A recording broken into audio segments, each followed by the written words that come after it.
Want to know about something that has nothing to do with Warhammer 40k? Space King 3! That's right, boys! It's finally almost here! Months of blood and sweat have led to this moment. And on September 27th, right here on YouTube, you're gonna be able to watch Space King 3! So mark it on your calendar, and perhaps take a little sneaky peek at our Patreon if you want some of the production updates so far. Alright, back to the video. Thank you. Today we're talking about a knight. But not just any knight. This knight went undefeated in over 100 tournaments, served 5 different kings, was a seasoned veteran of multiple wars, saved the English monarchy, and was even declared the best knight who ever lived by the Archbishop of Canterbury. That's like being called God's favorite knight. We're talking about England's very own William Marshal. Oh, you read a book about this guy years ago, right? Yes! I remember none of it. Really? I remember they tried to kill him as a child and he didn't get killed. He literally was going to be put to death as a kid. He was on the chopping block. Some 200-pound man in full plate was about to to an 11-year-old child, and the son was like, wait! I'll take the boy! Just a little lesson about adoption. I also remember he used to enter tournaments and capture knights and stuff. Because basically, right, when knights didn't have any peasants to kill, because, let me just level with you, historically speaking, no one could penetrate plate armor. Like, certainly not the peasants. Like, yeah, there might be a gap here or there, but for the most part, knights were just giant tanking assholes who would just beat the fuck out of people poorer than them for fun. And when they weren't allowed to do that, they would have, like, tournaments where they'd beat the fuck out of each other for fun. So, he was really good at tournaments. I remember that. William Marshal was born in 1146, the younger son of John Marshal, a small-time baron who backed— Oh, just a small-time baron. I'm just a small— That's like when someone's got, like, they say they're self-made, but they've got a fucking trust fund behind them. Just a small-time baron. He's the greatest knight ever. He's gotta be an underdog. That's true. It was a small everyone else has big barons. A small-time baron who backed King Stephen during England's messy civil war known as the Anarchy. As a younger son, William had no inheritance to look forward to, with knighthood seeming like his only career path. Oh no. Oh, that sucks. I have to be a fucking knight? Darn it. Oh, heck. I don't get to be a baron. I have to wear armor and stab people. That sucks. In 1166, at 20 years old, he was knighted by his cousin, William of Tankerville. I'm saying that right? Don't look at me like I know Middle English. Do you know how to pronounce every— Yes, it's pronounced Tankerville. Thank you. Tankerville. Nope. Tankerville. Tankerville? Thank you. The hereditary Chamberlain of Normandy. It wasn't even in England. I thought he was English. He is English! It just happened to be after 1066 when the French became English. Sir William Marshal, the Englishman from Normandy, France. So he's a little French boy that was adopted by the English baron? I don't know. Another classic historical lesson from Flash Kids. Almost immediately after being knighted, William fought in his very first battle, a border skirmish in Upper Normandy. It went poorly as he was unhorsed and taken prisoner, and afterward his uncle had to pay ransom for him and scolded him for being a dumbass. Not the greatest knight yet. Well, he's an underdog. Oh, right, this is the start of the movie, where he's getting his ass kicked. All right. Instead of ruining him, that embarrassing first capture just made William tougher. He threw himself into tournaments, and that's where he started racking up the fame and fortune that made his name. Back then, tournaments weren't polite jousts with lances like at medieval times, which sucks, by the way.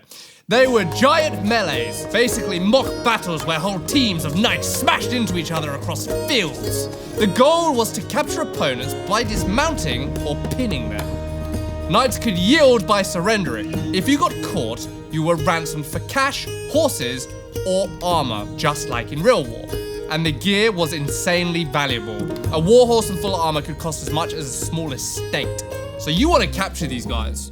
If you see someone, you gotta imagine a few people surrendered and then they were like, I didn't hear you, and drag you back to fucking ransack you of your armor estate and wives. So this is what they were up to because they weren't allowed to beat up on peasants and there was no wars happening? Basically, right, the kings of all the European countries were like, we have to do something with these knights when they're not killing poor people. Like, this is out of control. If we don't find something to do for these guys, they are going to go on a fucking rampage, maybe against us. So they were like, a tourney! Where you basically get all the stuff you get from war. You get to like rape, pillage, and plunder other boys. How do you pick teams? I don't know. That's a good question. Because everyone would just want to be on William's team. I feel like we're hashing this out like the kings would have done then. Right now, we're like, how do you make teams? Who picks who? But if a knight happens to refuse to pay, they might be held until their family paid up. Skilled fighters like William Marshal captured many knights, earning fame and fortune. He's credited with going undefeated and capturing 500 knights in his tournament career.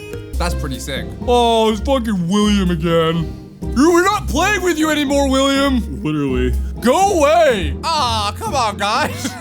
I just want to do a little tourneying. No one wants to tourney anymore, William. You ruined it. You can have my stuff. If you catch me. You catch me. Can you catch me?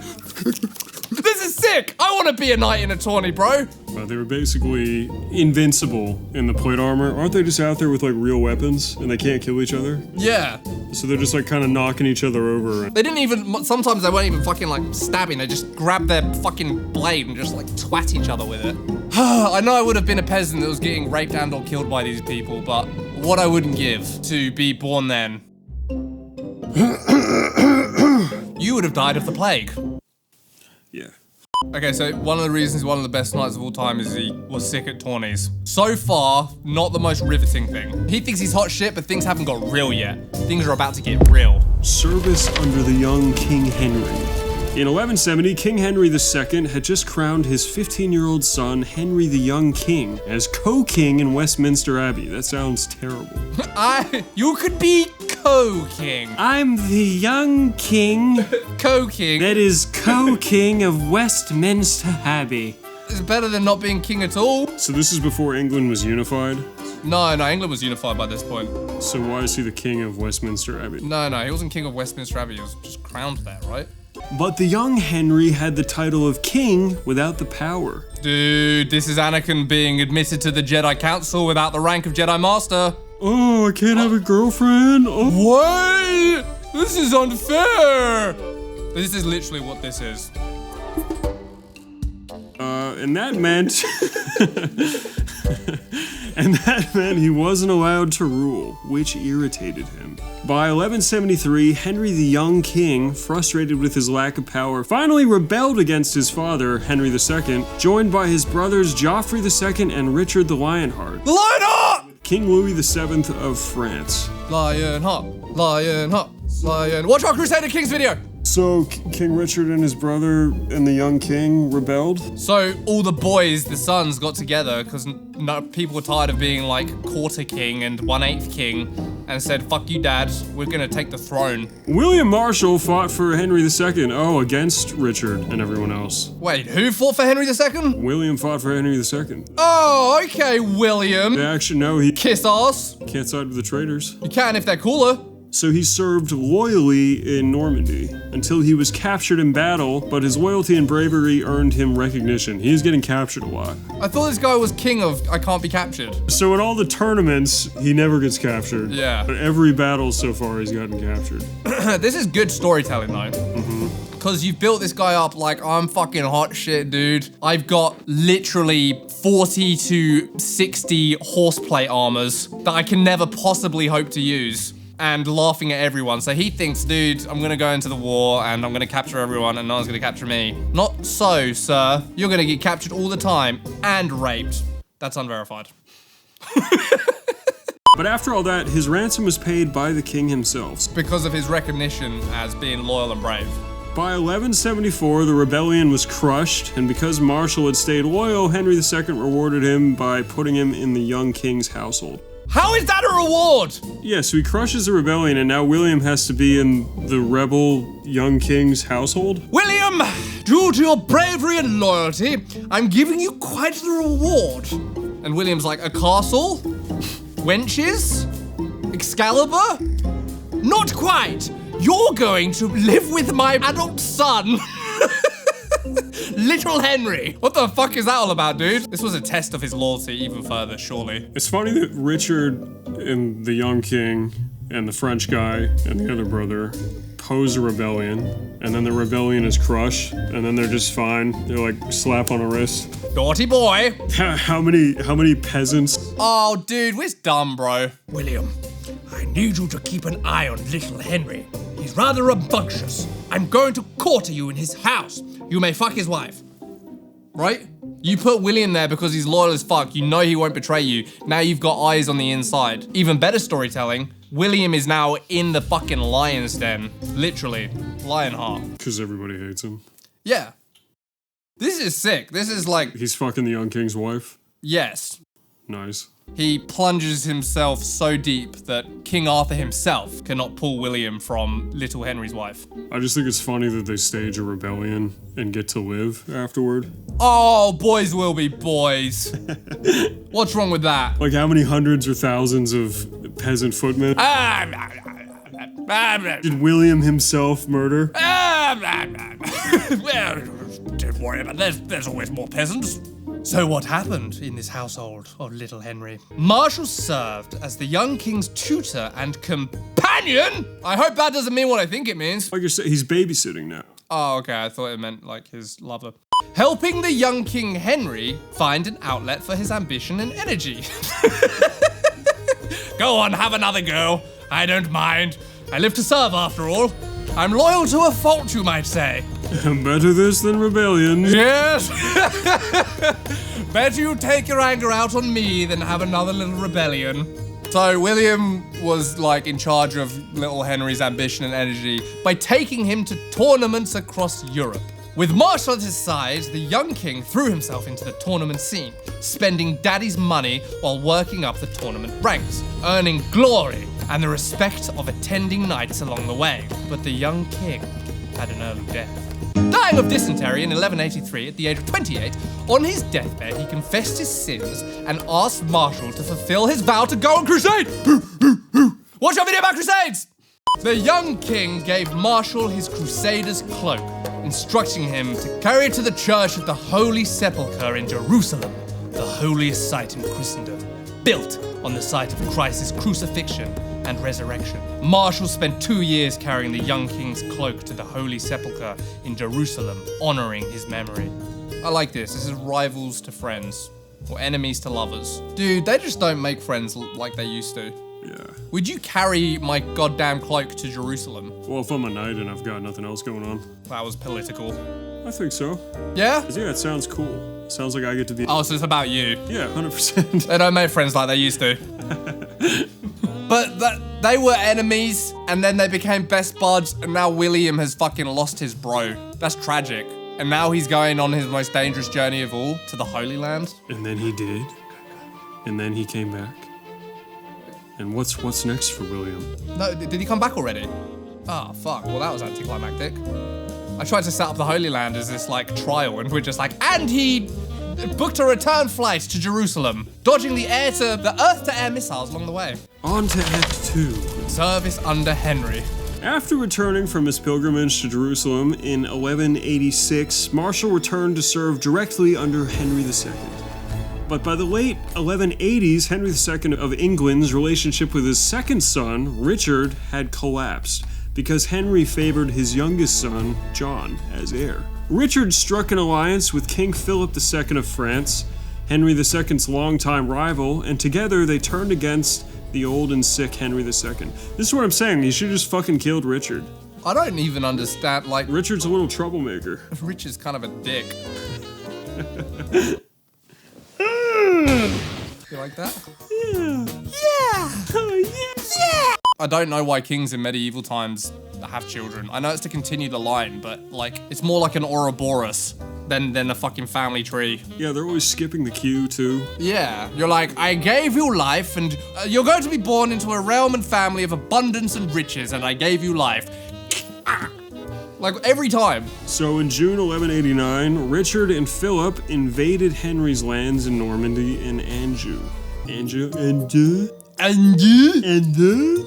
And Henry's army was outnumbered, and to make things worse, Philip II started bribing Henry's barons with land. Pretty soon, half the old king's allies ditched him for Richard. The old king scrambled to defend himself with the few loyal men he still had, including our hero, William Marshal.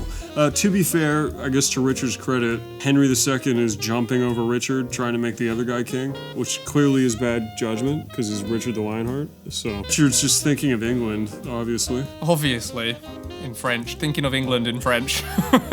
I'm pretty sure, and this is probably just evil propaganda, but I'm pretty sure, like, Richard was noted as being particularly hunty for even his own time. Kind of like a guy with a bit of a temper and bad judgment. But sometimes you kind of need some bad boys to fucking take Jerusalem and shit, dude. Sometimes they gotta be monsters and stuff. I meant bad guys. Not hot, sexy, bad boys, but bad guys. At Le Mans, Henry's army was forced into retreat as Richard and Philip pressed their attack. As Henry fled, Richard came charging in. Marshal spun his horse around and went straight at him, head on, lance in hand. Instead of killing him, Marshal struck down Richard's horse with his lance, unhorsing the prince and deliberately sparing his life. Despite Marshal unhorsing Richard, Henry II was still cornered at Chinon and was forced to submit. He died only days later, leaving Richard as king. Okay, question, Don. Is Marshal a sick dude, or is he playing the game? I think he's playing the game. He just got back from walking 4,000 miles to do his little crusader cloak thing. Right. You know? Uh-huh. Henry II is ailing. We're losing this war, you know? Yeah, it's pretty true. But this guy's been loyal up to this point. My man's could have turned so many times and he didn't. Is he gonna do it now? Is that who William Marshal, the greatest knight who ever lived, is? Let's find out. Service under King Richard. Despite having fought each other, Richard didn't punish Marshal. Instead, he respected his loyalty to Henry II and his mercy in combat, with Richard later admitting, "Had we wished, Marshal could have killed me." Rather than hold a grudge, Richard pardoned Marshal and even hooked him up with one of the richest wives in the kingdom, Isabel de Clare, heiress to the Earl of Pembroke. That's fucking sick. Isabel de Clare. She sounds hot from her name alone. Let's Google Isabel de Clare. Please be hot. Please be hot. Please be hot. Okay. Dude, who said Richard the Lionheart's an asshole? He could have had Isabel de Clare for himself and he gave her to Marshal. That's pretty cool. What a nice Englishman. Rather chivalrous. So my boy Marshal is now found true love, gifted to him on a silver platter. That's kind of sick. I'm still pissed off all these guys are actually French.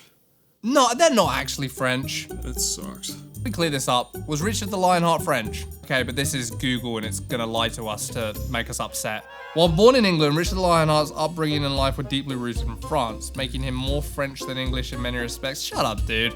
He primarily spoke French and Occitan, what's that? And spent most of his adult life in France. Yeah, killing French people. Well, he was born in England, to be fair. I thought he was just born and raised in somewhere that was sort of part of England, so that's why you call him English. Still sounded French when he talked, which sucks.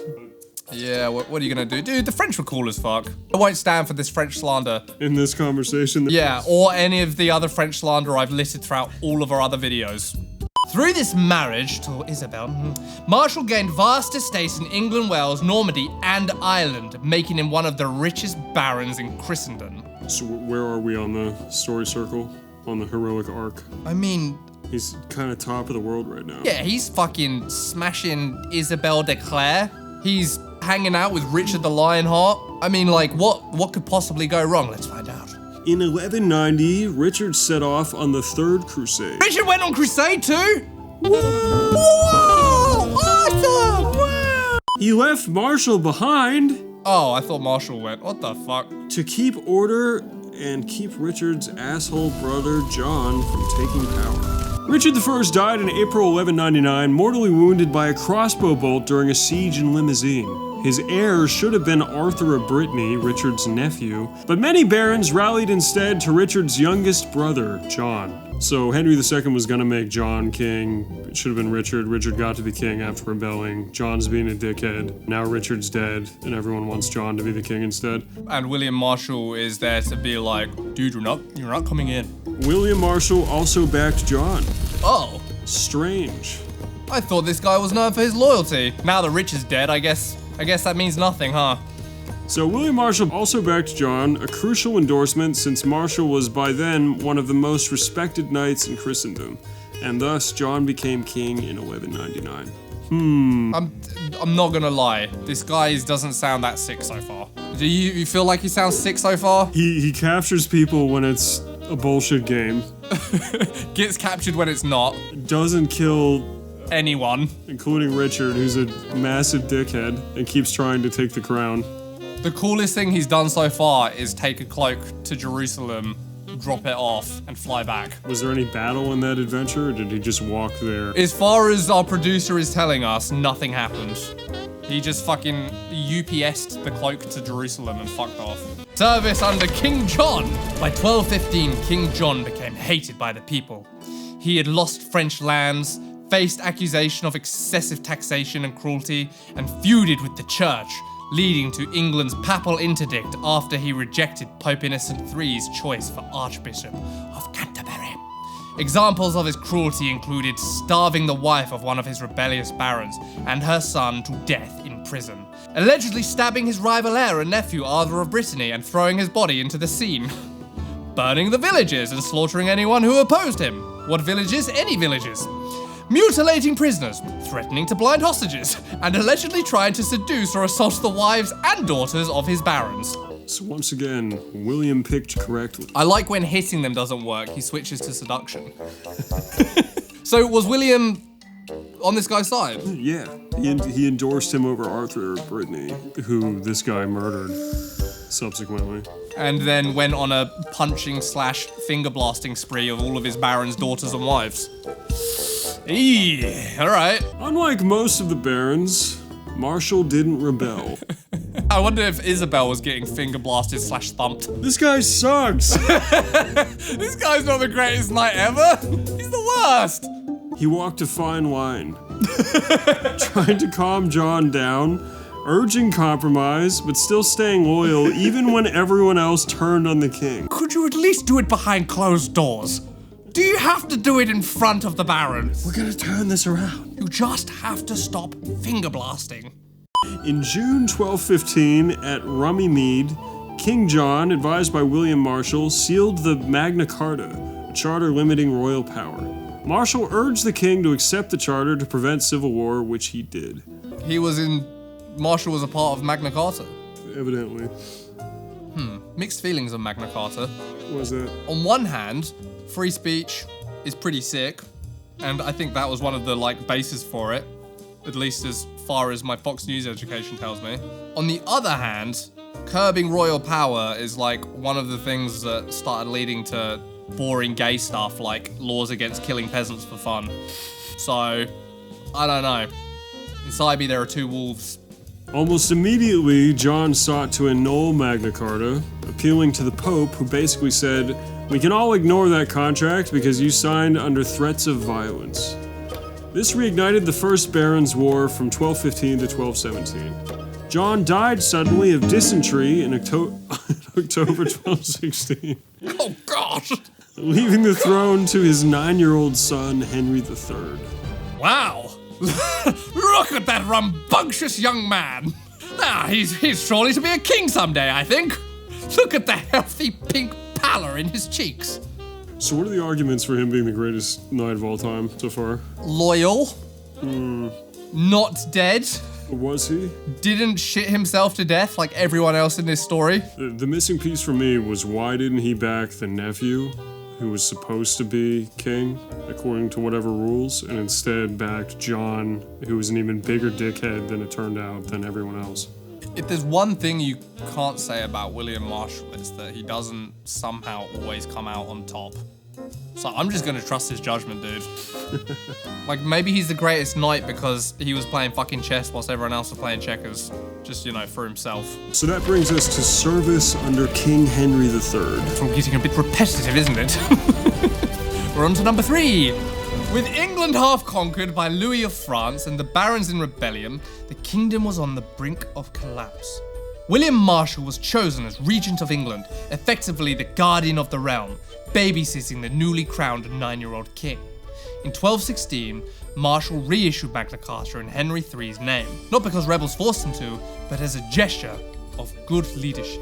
This act gave Magna Carta legitimacy and assured its survival beyond John's reign, effectively saving the monarchy. So he saved the monarchy. Is that why he's the coolest knight ever? William Marshal's legacy is good at tournaments, has a hot wife, wriggles his way out of precarious situations somehow every time, and is sort of indirectly responsible for the diddling by Prince Andrew. That's this guy's whole legacy so far. Like, there are children who have suffered under Prince Andrew as a direct result of this man's actions, and we titled this the greatest knight who ever lived. God damn you, William Marshal. William Marshal, when will your crimes end? 3 years later, Marshal died of natural causes, not dysentery, in 1219 at 72 years old. He lived a long fucking time. But before his death, Marshal decided to make God happy by fulfilling a long-stated wish. He took vows as a Knight Templar, donning the order's white cloak with a red cross. What a fucking prick, dude. The moment he's like way too old to actually go and have to crusade, he's like, I want to be a knight. I would like to be a Knight Templar. That sounds like fun. I'm kind of a crusader. Have you ever done any tours of Juicy? He's like, I went to the Holy Land. No, I was there, and I'm actually officially a Knight Templar, so. He was buried in London's Temple Church, the spiritual center of the Templars in England. Have you been? No, can you see his tomb? You can go into Temple Church. Ask me if I've been. Have you gone to? It was shut. Oh, Yeah. shit. Is his deal still there? Yeah, his effigy can still be seen there today. Nice. We should do a pilgrimage just to spit on his grave. Do you want to go to Temple Church and spit on his grave? Yeah, we'll film it. 100 lives of children ruined by your hand, Marshal. This is for them. William Marshal was so esteemed, the Archbishop of Canterbury, the same Archbishop King John refused to acknowledge, eulogized him as the best knight that ever lived. The end. And thus ends the story of William Marshal. Was he the greatest knight who ever lived? Can you even be called that if you didn't genocide a group of pagans or two? So what's your verdict, Tom? Best knight ever? You know, I think we learned something important today, Don. That you can never judge a book by its cover. You may have thought William Marshal was the greatest knight ever, but it turns out he was a massive piece of shit. And not even in a funny or cool way like Richard the Lionheart. If you still crave more stories of violent battle, check out our video where we rank through crusades. And if you want to hear more stories about real history, encourage us by giving us lots of likes and comments and money on all of our videos and hit subscribe goodbye. For England, Don. Oh. Whatever. You're supposed to say for England. No.